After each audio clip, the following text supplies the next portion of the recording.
আসসালামু আলাইকুম এভরিওয়ান। অন্ধমের ভালোবাসা গল্পের দ্বিতীয় পার্ট। তো চলো বেশি কথা না কইয়া গল্প শুরু করা যাক। জানেন আপু, ও আমার এই অন্ধ হওয়ার সুযোগটা নিয়েছে।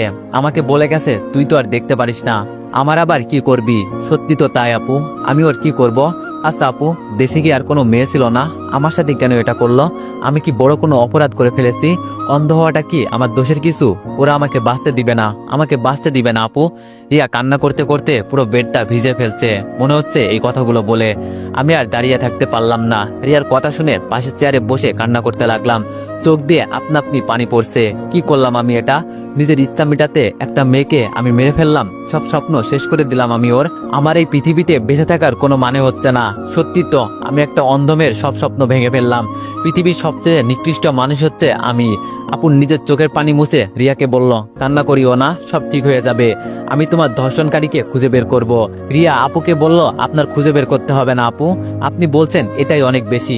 আমি জানি ভাইয়া সব খুঁজে বের করবে। আর বাবা আজকে আসছে, জানি না কি হয়। উনি এখানকার কাউকে ছাড়বে না, এটা আমি জানি।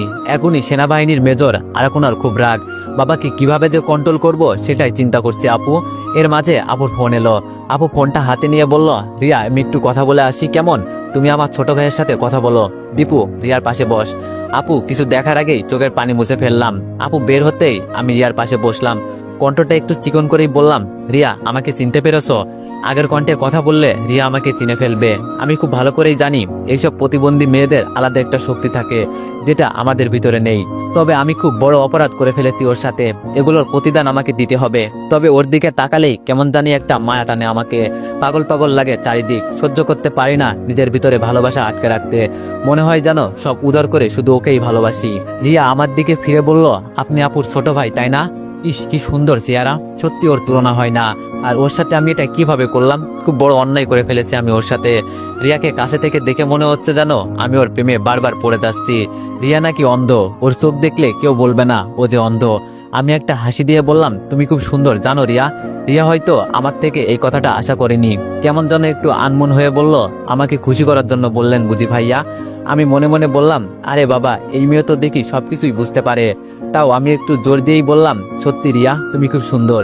দূর থেকে কেউ দেখলে তোমাকে অন্ধ বলবে না, যে কেউ দেখলেই তোমার প্রেমে পড়ে যাবে। আমার তো তোমাকে প্রথম দেখাতেই কেমন জানি ভিতরে একটু প্রেম প্রেম ভাব হয়ে গেছে।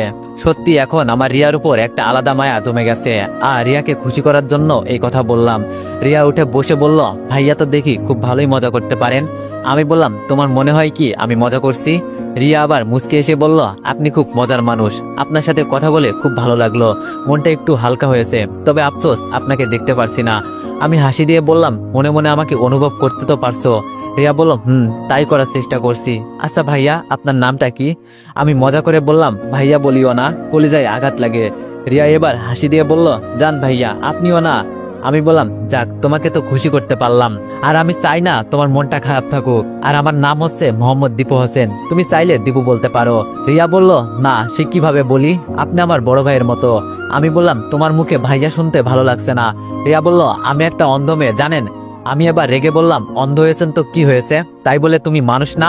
অপরাধ করছি তো আর কিছু বললাম না, চুপ করে বসে আছি। সত্যিই তো অপরাধ করছি আমি, এর শাস্তি তো আমাকে পেতেই হবে।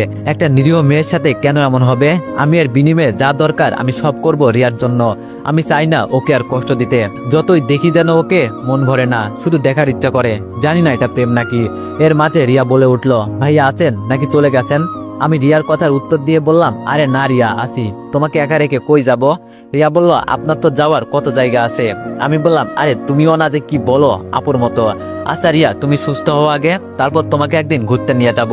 রিয়া বলল, ঘুরতে গেলে কি হবে ভাইয়া? বাইরে কিছুই তো দেখতে পারবো না। আমি রিয়ার দিকে অপলক দৃষ্টিতে তাকিয়ে আছি। ও কি বলছে মাথায় ঢুকছে না। বারবার জানো আমি ওর প্রেমে পড়ে যাচ্ছি। তবে আমি যে ওর কাছে অপরাধী। যদি রিয়া কখনো এই কথা জানতে পারে, কখনো হয়তো আমার সাথে কথা বলবে না। মাফ করবে তো দূরের কথা, দূর থেকে দেখেই আমাকে ঘৃণা করবে। এর মাঝেই হঠাৎ করে রিয়ার ভাই রুমে ঢুকলো। তার মানে এই আপদ এখনো বিদায় হয় নাই। যেখানে বাঘের ভয় সেখানে নাকি সন্ধ্যা হয়। আমারও এখন তাই মনে হচ্ছে। আমি বসা থেকে দাঁড়িয়ে গেলাম। রিয়া আবার আমাকে খুঁজতে খুঁজতে বলল, কি ব্যাপার ভাইয়া, আপনি একটু পরপর কোথায় চলে যান, কথা বলেন না কেন? আমি চুপ করে দাঁড়িয়ে আছি। রিয়ার ভাই আমার দিকে বড় বড় চোখে তাকিয়ে আছে, এমনকি আমার চারিদিকে গোল গোল করে ঘুরছে আর আমাকে দেখছে। আমার আজকে মনে হয় না যে বাঁচার মতো কোনো পথ খোলা আছে। একবার শুধু ওর হাত থেকে বেঁচে যাই। এই তো আপু এসে গেছে। আপু এসে রিয়ার ভাইকে প্রশ্ন করলো, কি ব্যাপার, আপনি আমার ভাইকে এভাবে ঘুরে ঘুরে দেখছেন কেন? আমি গিয়ে আপুর পিছনে দাঁড়ালাম। রিয়ার ভাই একটু চমকে উঠে বলল, এমনি দেখছি আর কি তোমার ভাইকে। আপু বলল, একটা কথা শুনেন, আমার ভাইয়াকে খারাপ মনে করবেন না। ও আমাদের কথা ছাড়া ঘর থেকে এক পাও নাড়ায় না। কি করবে না করবে সব আমাদের থেকে অনুমতি নিয়ে করে। এর জন্য বলছি, সাবধানে আমার ভাইকে সন্দেহ করবেন না একদম। রিয়া মুখটা কালো করে বলল, ভাইয়া তুই পাগল হয়ে গেলি? ওরা আমাদের দেখতে এসেছে। রিয়ার ভাই আমার দিকে হাত বাড়িয়ে বলল, হাই আমি রাসেল। আমিও গিয়ে হাত মিলিয়ে বললাম, আমি দীপু। চোরের মতো থাকলে জানি সন্দেহ করবে, তাই বুকের মাঝে একটু সাহস রাখা লাগবে। রাসেল দ্বিতীয়বার আমার দিকে তাকিয়ে বলল, সরি। আমিও একটা হাসি দিয়ে বললাম, সমস্যা নেই ভাইয়া, আপনার অবস্থা আমি এখন বুঝতে পারছি। রাসেল ভাই বলল, কোনো ভাইয়া বলবে না, আমি তোমার সমবয়সী, তাই রাসেল নামে বলতে পারো। আচ্ছা তোমরা কথা বলো, আমি বাইরে আছি। আপু রিয়ার কাছে যেতে যেতে বলল, সমস্যা নেই, আপনি বাসায় চলে যান, আমরা এখানে আছি, বাইরে থাকতে হবে না। রাসেল হাসি মুখে বের হয়ে গেল। রিয়া আপুর হাত ধরে বলল, দীপু ভাই আছে নাকি এখানে? রিয়ার মুখ থেকে ভাই নামটা শুনে অনেক খারাপ লাগলো। আমি আপুর পিছনে দাঁড়িয়ে বললাম, আছি রিয়া, বলো।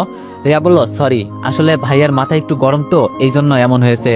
আমি হাসি মুখে বললাম, আরে সরি বলতে হবে না, আমি বুঝতে পারছি। আপু আমার দিকে তাকিয়ে বলল, দীপু তুই না কোথাও যাবি? আমি বললাম, আপু বলছিলাম তো। আপু বলল, আচ্ছা যাও তাহলে, আর বেশি দেরি করে বাসায় যাবি না। রিয়া আচমকা বলে উঠল, ভাইয়া কোথায় যাবেন? আমি রিয়ার কথার জবাব দিয়ে বললাম, এই তো এক বন্ধুর সাথে দেখা করতে। রিয়া হাসি মুখে বলল, মেয়ে বন্ধু বুঝি? আপু হেসে হেসে বলল, তুমি জানো কিভাবে? রিয়াও হাসি দিয়ে বলল, এই তো আপু অনুমান করে বললাম। আমি বললাম, বাবা এই না হলে আমার বড় বোন নিজের ভাইয়ের মান ইজ্জত সব ভাসিয়ে দিবে, বুঝতে পারছি। আর আমার তো কোনো মেয়ে বন্ধুই নাই। রিয়া চোখ বন্ধ করে বলল, যান যান, আর মিথ্যা বলতে হবে না, আপনার জন্য অপেক্ষা করছে বুঝি বেচারি। আমি বোকা বোকা চোখে আপুর দিকে তাকিয়ে বললাম, আপু তোরা আমাকে নিয়ে কি শুরু করলি? আপু হাসি দিয়ে বলল, রাগ করিস না, এমনি মজা করলাম, তুই যা। আমি যেতে যেতে বললাম, রিয়া তোমার সাথে দেখা হয়ে খুব ভালো লাগলো। রিয়াও একটু খুশি হয়ে বলল, আবার দেখা হবে আপনার সাথে, আপনি খুব ভালো। কতটা ভালো তা আমি জানি, মনটা চাই নিজেকে নিজে খুন করে ফেলি। বাইরে এসে দেখি রাসেল বসে আছে। আমাকে দেখে উঠে দাঁড়ালো। আমি এবার এগিয়ে গিয়ে বললাম, কেন এত চিন্তা করছেন? ঠান্ডা মাথায় সবকিছু করেন, এত চিন্তা করে এখন কি হবে? রাসেল মুখটা কালো করে বলল, একটা মাত্রই বোন আমার, আর ওর সাথে যেসব করছে না, ওর 12টা আমি না বাজিয়ে ছাড়বো না। আর ওই সময়ের জন্য সরি। আমি রাসেলের দিকে তাকিয়ে বললাম, আরে না সমস্যা নেই, একজন ভাই হিসাবে আপনার তো একটা দায়িত্ব আছে, আমি বুঝতে পারছি। রাসেল বলল, তাহলে আজ থেকে ফ্রেন্ডস? আমি অবাক হয়ে বললাম, এটা সম্ভব না, আপনি কই আর আমি কই? একে বন্ধু বানালে সব শেষ হয়ে যাবে, আমি যে ধরা পড়ে যাব, কোনোভাবেই ওর হাত থেকে বাঁচতে পারবো না পরে। রাসেল আমার দিকে তাকিয়ে বলল, আমরা সবাই তো মানুষ। আমি মাথাটা নিচু করে বললাম, আমরা সবাই মানুষ, তবে মানুষের ভিতরে কিছু অমানুষও আছে। আস্তে করে বললাম, যেমন আমি। রাসেল আমার কথার উত্তর দিয়ে বলল, তুমি ঠিকই বলেছ, তবে এইসব অমানুষদের ঠিক করতে হবে। আচ্ছা তুমি এখন কোথায় যাও? আমি বললাম, এই তো একটু বাইরে যাব, আপু ভিতরে আছে। রাসেল বসে বলল, আচ্ছা যাও, তোমার সাথে দেখা হয়ে খুব ভালো লাগলো। আমি হাঁটতে হাঁটতে বললাম, এখানে বেশি সময় থাকবেন না, বাসায় চলে যান, আর আপু তো আছেই, যদি কোনো সাহায্য লাগে আমাকে বলবেন। রাসেল পিছন ফিরে বলল, ধন্যবাদ তোমাকে। আমি আর কোনো কথা বললাম না। একটা রিক্সা নিয়ে খালি মাঠে চলে এলাম। মাঠের মাঝখানে বসে বসে চিন্তা করছি, জীবনের সবচেয়ে বড় ভুল করে ফেলেছি।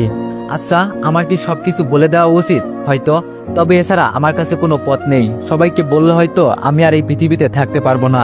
রিয়ার ভাই নইলে ওর বাবা আমাকে মেরে ফেলবে, নইলে আমাকে এখান থেকে পালাতে হবে। আমি তো অপরাধ করছি রিয়ার সাথে, ওর কাছে যদি মাপ চেয়ে নিই তাহলে কি আমাকে মাপ করবে রিয়া? হয়তো কোনো জীবনও না। জানি একদিন না একদিন সবাই আমাকে চিনে ফেলবে যে আমি রিয়াকে ধর্ষণ করেছি। সেই দিনের মতো খারাপ অবস্থা হয়তো আমার থেকে কারো হবে না। সিদ্ধান্ত নিয়েছি, আমি রিয়াকে সবকিছু বলে দিব। তবে ওকে এমন অবস্থায় রেখে কথা বলবো যাতে ও কিছুই বলতে পারবে না। রিয়া তো আমার জন্য কষ্টে আছে, আগে আমি ওকে সুখের স্বপ্ন দেখাবো, যদি পারি সেটা বাস্তব করব। নইলে ওকে এমন সারপ্রাইজ দিব, ও নিজেও এত খুশি হবে বলার বাইরে। আকাশের দিকে তাকিয়ে আছি, কি সুন্দর আকাশটা, না আছে কোনো চিন্তা, না আছে কোনো টেনশন। আকাশের মতোই যদি হতে পারতাম তাহলে কিছুই চিন্তা থাকতো না। রিয়ার মুখটা দেখার পরে মনে হয় আমি সবকিছু ভুলে যাই, বারবার যেন ওর মুখটা সামনে ভেসে ওঠে। আচ্ছা রিয়া যদি আমার বউ হয় তাহলে তো আমার জন্যই ভালো হয়। অপরাধ করছি আমি, এর মাসুল তো আমাকে দিতেই হবে। তবে রিয়া যদি এইসব জানে আমাকে হয়তো কখনোই বিয়ে করবে না। আমি রিয়ার প্রেমে পড়েছি, তবে সেটা ওকে বলা যাবে না। হঠাৎ ফোনের রিংটোনে ঘোর কাটলো, তাকিয়ে দেখি আমার গার্লফ্রেন্ড তানিয়া কল করেছে। রিসিভ করে বললাম, জান বলো। তানিয়া বলল, তুমি এখন কই গো? আমি একটু আনমনে বললাম, এই তো ফাঁকা মাঠে বসে আছি। তানিয়া বলল, আমাকে বলতা আমি চলে আসতাম। এখন এক কাজ করো, আমরা যে রেস্টুরেন্টে আড্ডা দিই মাঝে মাঝে সেখানে চলে আসো। তানিয়ার কথার উত্তর দিয়ে বললাম, আসছি, তুমি অপেক্ষা করো, আমি আসতেছি। ফোনটা রেখে মানি ব্যাগটা চেক করলাম, 1000 টাকার 5টা নোট পড়ে আছে। সব আজকে শেষ হয়ে যাবে বুঝতে পারছি। 1 বছর রিলেশন আমাদের, তবে এতটা ফিলিংস নাই ওর প্রতি আমার। কেমন জানি লাগে আমার কাছে এইসব। তবে ওর মুখের দিকে তাকিয়ে এই রিলেশনে আসি। আমি চলে গেলে তানিয়া অসহায় হয়ে যাবে। আমি জানি ওর পরিবার এতটা ধনী না। হেঁটে হেঁটে রেস্টুরেন্টে চলে গেলাম। ভিতরে গিয়ে দেখি তানিয়া ওর বেস্ট ফ্রেন্ডের সাথে বসে আছে। এটা আর নতুন কিছু না, প্রতিদিনই ও বেশি আমার থেকে ওর বেস্ট ফ্রেন্ডকে সময় দেয়, তাতেও আমি কিছু বলি না। তবে ইদানিং ওর উপর আমার একটু সন্দেহ লাগে। কেমন কেমন জানি মাঝে মাঝে আমার সাথে অদ্ভুত আচরণ করে। আমি যেতেই ওর বেস্ট ফ্রেন্ড দাঁড়িয়ে তানিয়াকে বিদায় করে চলে যাচ্ছে। শালা রেস্টুরেন্টে এসে আমার উপর খেয়ে গেল। তানিয়া তো এক ফকির, কিছু খাওয়াতে পারে না। এক তো আমার উপর খায়, আবার ওর বেস্ট ফ্রেন্ডকেও। মনটা চাই মাঝে মাঝে। আমি গিয়ে তানিয়ার পাশে বসতেই ও একটা হাত দিয়ে আমাকে জড়িয়ে ধরলো। আমি একটা হাসি দিয়ে বললাম, কি অবস্থা তানিয়া তোমার, ভালো আছো? তানিয়া একটু ভঙ্গি সুরে নাটক করে বলল, বাবু আমি তোমাকে ছাড়া কিভাবে ভালো থাকি বলো?